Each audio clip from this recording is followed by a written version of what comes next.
Hi, everyone. Tyler McDowell here. I teach freshmen and seniors at Marana High School. Hi, I'm Chris Ann Dutson from Mountain View, and I teach juniors and seniors.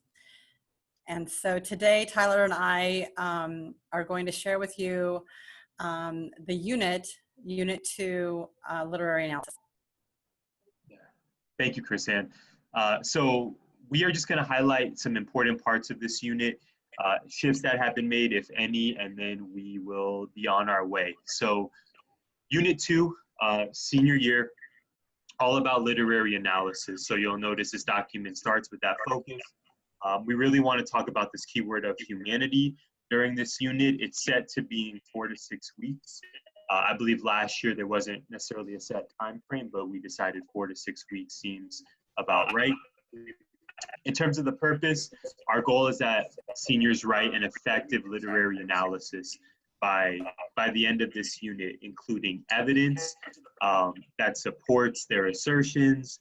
We want them to kind of make these important judgment calls as writers during this last year of high school. And again, we want to focus on this idea of the human experience, and we're hoping to showcase literature that also enlightens that. Going on to stage 1, not unit 1, this is unit 2. Stage 1, just want to highlight the essential questions here. So this has been a change from last year. Chris Ann and I, along with the help of Mary Romero, boiled this down to 2 essential questions. So the first is, how does literature serve as a window into the human experience? And how does literature reflect the values of societies? So we're hoping that these 2 questions will really engage students. And then by the end of the unit, we are going to ask students to actually answer one of these 2 questions that they get to choose. So literary analysis is still the focus of this unit, but we've shifted some of the understanding of essential questions to hopefully make it even that more engaging for our seniors this coming fall. I think I'm going to pass it over to Chris Ann for stages 2 and 3. Okay, so stage 2 is our performance task. So after we have spent some substantial time looking at literary analysis and what that involves, in particular literary devices and how they work to achieve the meaning of the text, we will then move into the performance task. It'll be a 2-day task, and I think what is essential that you know is that it really will be a sort of timed performance task that they will complete. So first of all, they will choose one passage. We will offer them 3. They'll choose one of the 3, and then they will take that first day to choose a passage, read it, and then make sense of it. They will organize their essay into some kind of pre-writing activity.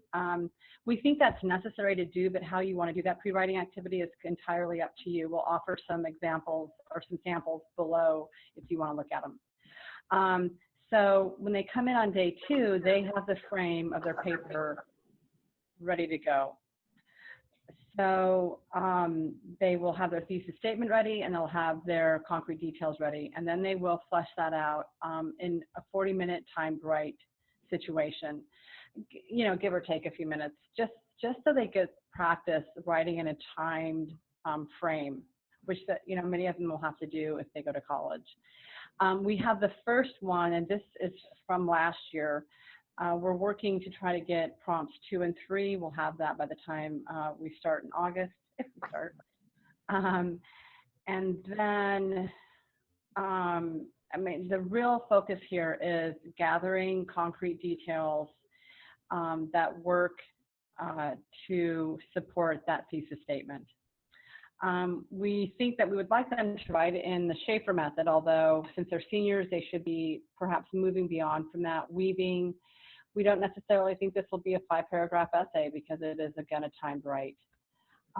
For stage 3, we have, we've included some lesson plans. We'll put more in by the time you see this in August.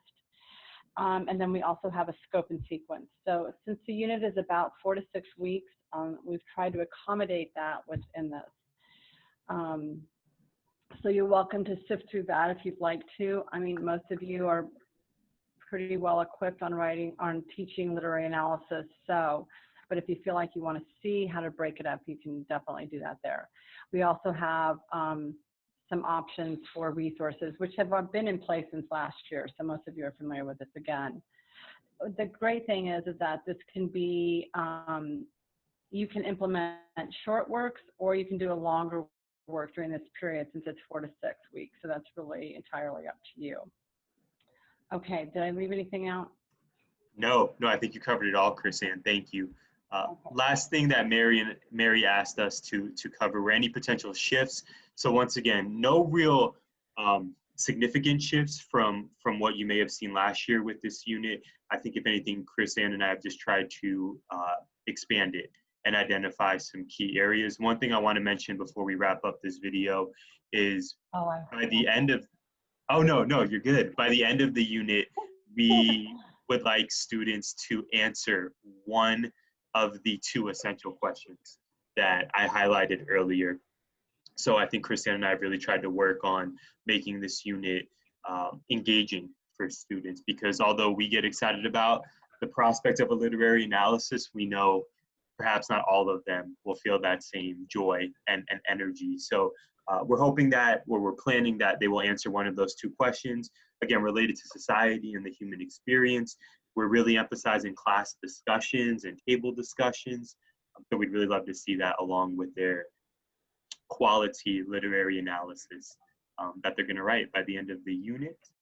I also want to give a shout out to Brandy from Mountain View, because she was an original designer here as well.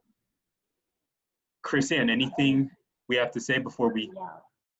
Yeah. One more thing that we didn't mention was that there is the writing rubric that goes with this, and we did not change that at all from last year. So many of you are still familiar with that. I think after we work with it one more year, we'll have a better idea of whether we like it or not. And then we'll go from there for the rubric. Okay, yeah, I think that's it for me. Yeah, thank you, Chris Ann. Yeah, rubric is there for you all. So Chris Ann and I are going to stay on the Zoom call, but we are going to stop the video now. We wish you much success and good luck with this unit, and thank you for watching. Yes, thank you.